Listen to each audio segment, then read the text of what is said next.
এই মাসের আমল হচ্ছে রমজানের সিয়ামের পরে শাওয়াল মাসে 6টা রোজা রাখা। কি রাখা? 6টা রোজা।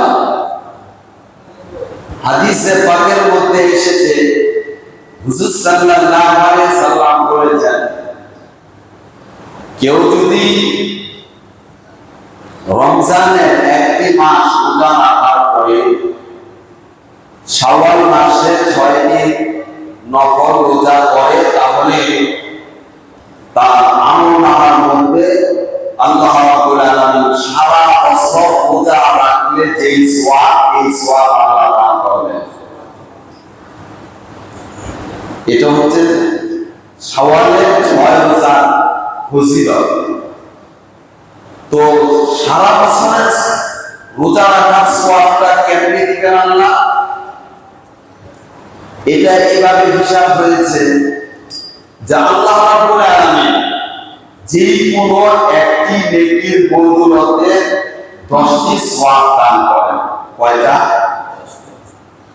তো 30টা রোজা যদি 10 দিয়ে গুণ করা হয় কত হবে? 300। কত? 300। আর 6 কে যদি 10 দিয়ে গুণ করা হয় তাহলে কত? 60। এইভাবে 360 দিন রোজা রাখার সওয়াব আল্লাহ দিয়া দেন রমজান এবং শাওয়ালের 6 রোজা আদায় করলে। কোনটা সওয়াব?